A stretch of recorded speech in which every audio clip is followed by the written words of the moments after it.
Fitness show fit India healthy India, जहां हम लेकर आते हैं आपके लिए amazing tips to stay fit and fabulous right at your doorstep. Yes, और आज हम आपके लिए लेकर आए हैं कुछ बहुत ही मजेदार। ये है एक वर्कआउट जिसमें एक्चुअली होती है बहुत सारी मस्ती। Can you guess it? ये है जुम्बा फिटनेस। इसके अंदर हम डांस करते हैं, साथ में बर्न करते हैं बहुत सारी कैलोरीज। ये होता है एक फुल बॉडी वर्कआउट, लेकिन इसके साथ ये जितनी भी मूव्स होती हैं जिसमें आप डांस करते हैं, हंसते हैं, खिलखिलाते हैं, आपकी पूरी बॉडी में पॉजिटिविटी भर जाती है। ये आपकी पूरे माइंड को भी रिलैक्स करता है और हेल्प करता है आपको फिट रहने में। तो यही है हमारा आज का फर्स्ट सेगमेंट, जिसमें हम आपको सिखाएंगे डांस बेस्ड वर्कआउट जिसका नाम है जुम्बा। आइए हम चलते हैं अपने जुम्बा एक्सपर्ट के पास, जहां पर आज हम सीखेंगे कुछ नए मूव्स और करेंगे बहुत सारी मस्ती।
मजेदार था ये सेशन। ओ माय गॉड, मैं तो अभी तक म्यूजिक पे मूव कर रही हूँ। एंड यस, जब भी आप किसी म्यूजिक के साथ डांस करते हैं, ये आपको माइंड, बॉडी एंड सोल सबको रिलैक्स करता है और हेल्प करता है आपको आपकी पूरी बॉडी की रेजुविनेशन के लिए। और ये बहुत जरूरी बन गया है आजकल के लाइफस्टाइल में, जहां हर जगह नई बीमारी के बारे में ही सुनने को मिलता है, जैसे कि थायराइड। आजकल थायराइड एक बहुत ही कॉमन प्रॉब्लम बन गई है। इनफैक्ट जैसे छोटे से छोटे बच्चे 7, 8, 9 इयर्स की एज में भी बहुत सारे बच्चों में थायराइड की प्रॉब्लम पाई गई है। और डॉक्टर्स और बहुत सारे हमारे विशेषज्ञ बताते हैं कि ये हो रहा है आजकल के खान पान से, आजकल के सेडेंटरी लाइफस्टाइल से। हमारे घर के बच्चे जो आज तक स्क्रीन्स पे ग्लूड रहते हैं, बहुत कम खेलते हैं, बहुत कम बाहर निकलते हैं, उन सभी के कारण ऐसी चीजें हो रही हैं। तो अब हम चलते हैं हमारे योग इंस्ट्रक्टर के साथ, जो हमें बताने वाले हैं कि क्या लाइफस्टाइल चेंजेस कर सकते हैं और इन लाइफस्टाइल चेंजेस से और इन योग आसन से हम कैसे थायराइड को कंट्रोल में रख सकते हैं। चलिए मिलते हैं हमारे आज के योग एक्सपर्ट के साथ।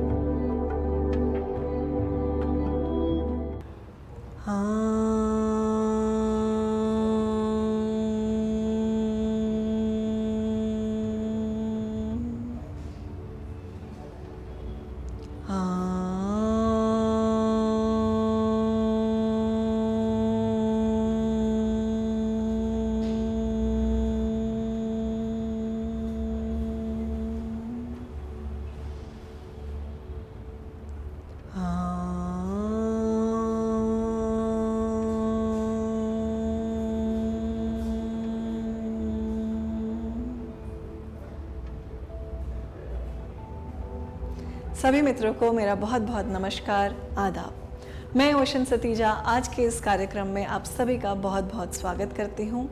आज हम बात करने वाले हैं थायराइड की।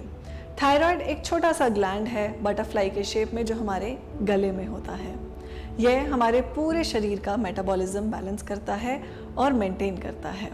अगर यह अंडर एक्टिव हो जाए या ओवर एक्टिव हो जाए तो शरीर को नुकसान पहुंचाने लगता है।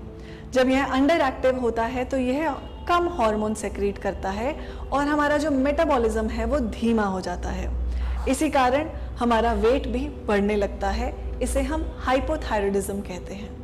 अगर यह हार्मोन ज़्यादा रिलीज करने लगे तो इसे हम हाइपर एक्टिव सिचुएशन कहते हैं और हाइपरथायराइडिज्म कहते हैं, जिसकी वजह से मेटाबॉलिज्म बढ़ जाता है और शरीर में वजन कम होने लगता है। ज़्यादातर लोगों में हाइपोथायराइडिज्म की दिक्कत पाई जाती है। तो करेंगे आज हम अभ्यास कुछ ऐसे आसनों का जो हमारे विशुद्धि चक्र, हमारे गले पर ऐसा प्रभाव डालते हैं जिससे कि थायराइड ग्लैंड एक्टिवेट किया जा सकता है और जो हार्मोन रिलीज करता है उसकी मात्रा को हम बढ़ा सकते हैं। सबसे पहले शुरू करेंगे हम सर्वांग आसन के साथ। सर्वांग आसन करने के लिए आएंगे अपनी पीठ के बल,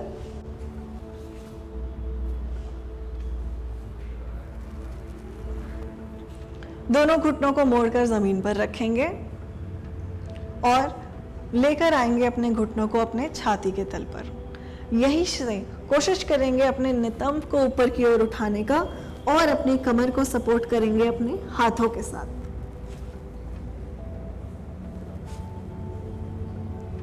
श्वास भरते हुए धीरे धीरे अपने टांगों को सीधा करेंगे और खींचकर पूरा सीधा कर देंगे। आपकी चिन आपकी चेस्ट से लग जाएगी। पैरों को हल्का सा ढीला छोड़ेंगे, टांगों को बनाए रखेंगे बिल्कुल सीधा। हमारा अगला अभ्यास हल आसन। इसी जगह से, इसी स्थिति से धीरे धीरे कमर के भाग से अपनी टांगों को मोड़ना शुरू करेंगे और लेकर जाएंगे अपने पैरों को पीछे जमीन की ओर। लगा दें अपने पंजों को जमीन के ऊपर और सीधा कर दें अपनी कमर को। धीरे से हाथों को जमीन पर रिलैक्स करेंगे। हल आसन की स्थिति देखेंगे कैसे आपकी गर्दन पर प्रभाव आ रहा है। धीरे से हाथों से कमर को सपोर्ट करेंगे, घुटनों को मोड़ेंगे और बिना किसी जोक के आराम से धीरे धीरे अपनी कमर को जमीन पर लेकर आएंगे और यहीं से अपने घुटनों को मोड़ दें वापस जमीन पर। दोनों पैरों को सीधा कर दें, पैरों में अंतर बनाकर रखें, हथेलियों का रुख आसमान की ओर। 1 मिनट यहीं पर आराम करेंगे शवासन में।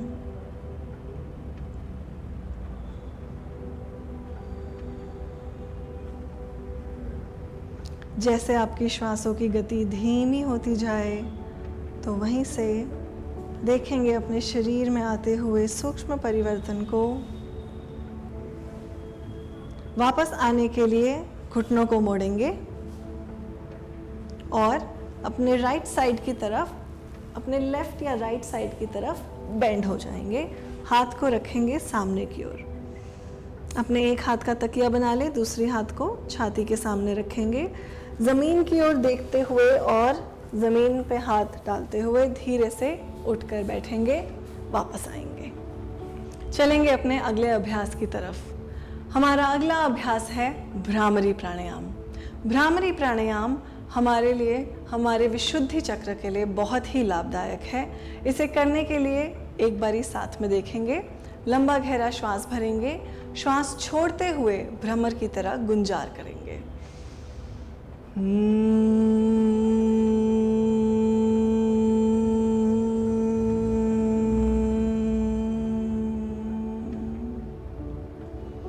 इस प्राणायाम का अभ्यास हम शंख मुद्रा के साथ करेंगे। शंख मुद्रा करने के लिए दोनों हाथों को सामने की ओर लेकर आएं। अपने राइट हैंड के थंब को अपने लेफ्ट पाम के सेंटर में रखेंगे। यहीं से अपने राइट थंब को कवर कर देंगे, रैप कर देंगे अपने लेफ्ट उंगलियों से। अब आपका राइट हैंड जो है वो मोड़ कर सीधा हो जाएगा आपके लेफ्ट हैंड के साथ में, और बीच वाली मध्यम उंगली को अपने अंगूठे के टिप से लगा देंगे। देखेंगे दोबारा, राइट हैंड का थंब लेफ्ट हैंड के सेंटर में, लेफ्ट हैंड से राइट हैंड के थंब को कवर कर देंगे और अपने राइट हैंड को घुमाकर साइड पे लाएंगे। इंडेक्स फिंगर को अपने थंब से टच करेंगे, बाकी उंगलियां साथ में सीधी। इसे हम अपनी छाती के पास रखेंगे, कंधों को, कोहनियों को रिलैक्स रखें और यहीं से 3 बार भ्रामरी प्राणायाम का अभ्यास करेंगे। शुरू करेंगे।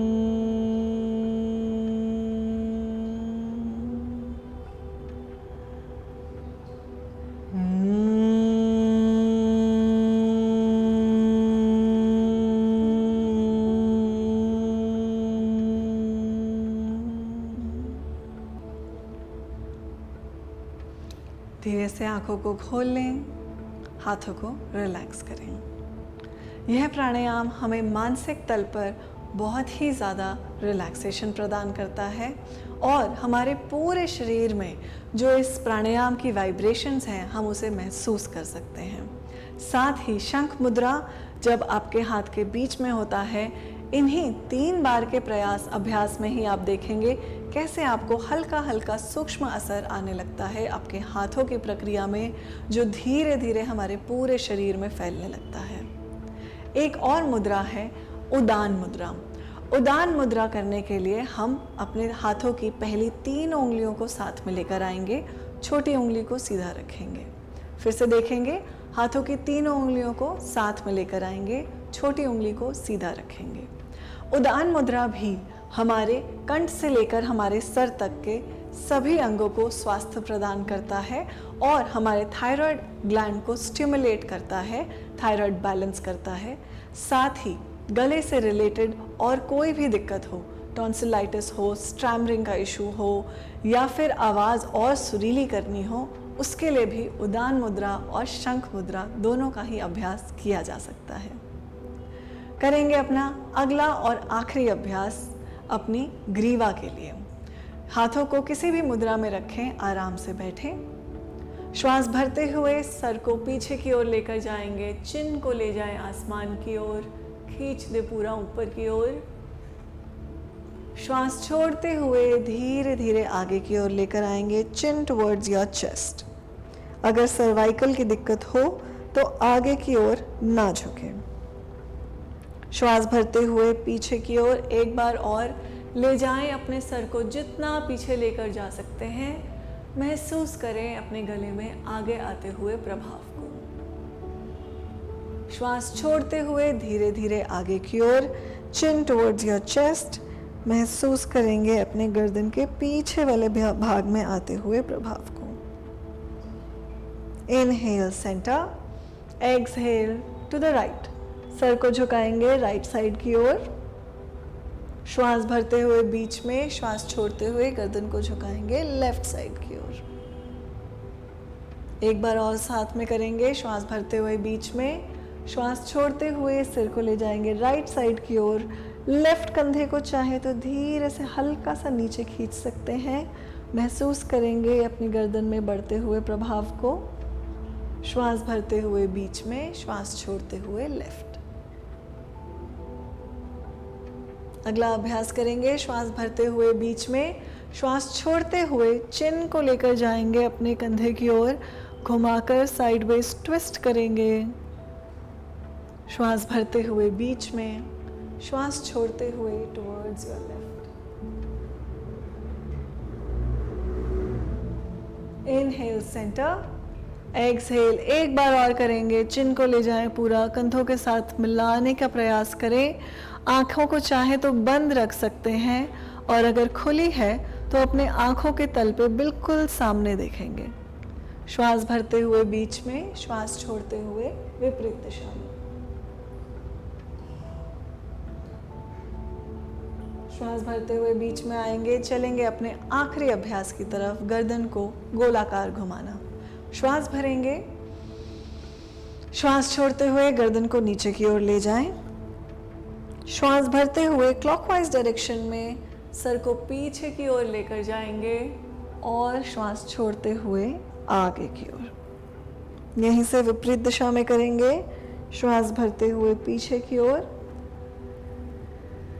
श्वास छोड़ते हुए आगे की ओर। रिपीट करेंगे एक और राउंड, क्लॉकवाइज और एंटी क्लॉकवाइज। आप किसी भी दिशा से शुरू कर सकते हैं। बस इतना ध्यान रखेंगे कि जितनी बार आप क्लॉकवाइज डायरेक्शन में सिर को घुमाएंगे, उतनी ही बार आप एंटी क्लॉकवाइज डायरेक्शन में भी अपने गर्दन को घुमाएंगे। श्वास भरते हुए बीच में। इन सभी प्रक्रियाओं का अभ्यास करें और देखें अपने शरीर में आते हुए बदलाव को। आशा करती हूँ यह सभी अभ्यास आपके लिए मददगार रहे हों। मेरा नाम ओशन सतीजा और इसके साथ हम विदा लेंगे आज के लिए। बहुत बहुत धन्यवाद। कितना ही इंफॉर्मेटिव था हमारा आज का योग का सेशन। और अगर हम इतनी सिंपल टिप्स को फॉलो करके थायराइड जैसी एक डिजीज को कंट्रोल में रख सकते हैं तो कितना ही इजी हो जाएगा हमें नॉर्मल लाइफस्टाइल को निभाना। सो मेक श्योर कि आप इन सभी आसन को और इन सभी टिप्स को जरूर फॉलो करेंगे और इन टिप्स के साथ साथ आप फॉलो करेंगे हमारी डाइट एंड न्यूट्रिशन एडवाइस भी। तो आइए हम चलते हैं हमारे डाइट एंड न्यूट्रिशन के सेगमेंट में, जहां पर हमारी एक्सपर्ट आपको बताएंगी कि थायराइड को कंट्रोल में रखने के लिए आप क्या क्या बेसिक हेल्थ टिप्स फॉलो कर सकते हैं। आप किस तरह से अपने खाने में क्या क्या चीजें ले सकते हैं, क्या क्या चीजों को आपको अवॉइड करना चाहिए, इनफैक्ट आपके लंच के क्या टाइमिंग्स होने चाहिए, आपके डिनर के क्या टाइमिंग्स होने चाहिए और अपने हॉर्मोन्स को कंट्रोल में रखने के लिए आप क्या कर सकते हैं। आइए let's go to our next expert. नमस्ते, मैं ध्वनि जैन। आइए इस नए एपिसोड में हम एक नई बीमारी को एड्रेस करें, थायराइड। थायराइड एक ग्लैंड है जो हमारी बॉडी में नेक रीजन में पाया जाता है। ये हमारी बॉडी की ग्रोथ और डेवलपमेंट के लिए बहुत ही इंपॉर्टेंट ग्लैंड है। ये 3 हार्मोन्स प्रोड्यूस करता है जिनका नाम है T3, T4 और TSH। जब भी इन हार्मोन्स में इम्बैलेंस होता है तो हमें अलग अलग थायराइड डिसऑर्डर्स होते हैं। तो सबसे पहले बात करते हैं हाइपोथायराइडिज्म की। हाइपोथायरॉयडिज्म में T3, T4 कम मात्रा में प्रोड्यूस होता है और इस वजह से हम कुछ सिम्टम्स ऑब्जर्व करते हैं, जैसे कि वेट गेन होना, हड्डियों में दर्द होना, स्ट्रेस होना, एंजाइटी होना। दूसरा डिसऑर्डर हाइपरथायरॉयडिज्म, इसमें T3 और T4 ज्यादा मात्रा में प्रोड्यूस होने की वजह से हमें कुछ सिम्टम्स होते हैं, जैसे सडन वेट लॉस, यानी कि वेट का एकदम से गिर जाना। और तीसरा गॉइटर, यानी कि हमारा जो थायराइड का ग्लैंड है वो एबनॉर्मली ग्रो करने लगता है और कई बार हम देखते हैं कि हमारा नेक में स्वेलिंग मिलता है। तो सबसे पहले जब हम थायराइड टेस्ट कराते हैं, साथ ही साथ में बहुत जरूरी है कि हम अपना विटामिन डी लेवल्स और विटामिन B12 लेवल्स भी चेक कराएं, क्योंकि इनकी डेफिशिएंसी की वजह से भी हमें ये थायराइड डिसऑर्डर्स हो सकते हैं। ध्यान रखिए, डॉक्टर की सलाह के बिना ना तो थायराइड की मेडिकेशन स्टार्ट करें और ना ही बंद करें। कुछ ऐसे नुस्खे जो आपको हेल्प कर सकते हैं थायराइड डिसऑर्डर्स को मैनेज करने में। सबसे पहला और सबसे जरूरी है virgin coconut oil. Virgin coconut oil है बेसिकली गोले का तेल, कच्ची घानी गोले का तेल। इसका सेवन सुबह खाली पेट करने से बहुत से लोगों में हाइपोथायरॉयडिज्म में इंप्रूवमेंट पाया गया है। सेकंड, रिफाइंड ऑयल्स को आज ही बंद करें और शुरू करें कोल्ड प्रेस्ड ऑयल्स। एक और बहुत जरूरी चीज, आपने सुना होगा क्रूसीफेरस वेजिटेबल्स का नाम, यानी कि पत्ता गोभी, कैबेज, फूल गोभी, कॉलीफ्लावर और लेटिस, ब्रोकली, केल, इन सारी सब्जियों का आप सेवन कर सकते हैं, पर कच्ची ना खाकर आप इनको थोड़ा सा स्टीम करें या अच्छे से पकाकर खाएं, तो इसके सेवन से आपको कोई प्रॉब्लम नहीं होगी। अपने स्ट्रेस लेवल्स को मैनेज करें, मेडिटेशन के थ्रू, योगा के थ्रू आपको ये थायराइड कंडीशन में बहुत हेल्प करेगा। ध्यान रखिए, आप डिहाइड्रेटेड ना हो किसी भी समय पर। पानी की क्वांटिटी पूरे दिन में कम से कम 2 लीटर पिएं, तो आपको ये थायराइड मैनेज करने में हेल्प करेगा। और फाइनली और सबसे इंपॉर्टेंट, एक्सरसाइज करना किसी भी फॉर्म की, चाहे आप योगा करें, चाहे आप जिम करें, चाहे आप वॉक करें, बहुत जरूरी है हमारी पूरी बॉडी की प्रॉपर फंक्शनिंग के लिए। तो आप ध्यान रखें, अपना ख्याल रखें। नमस्ते।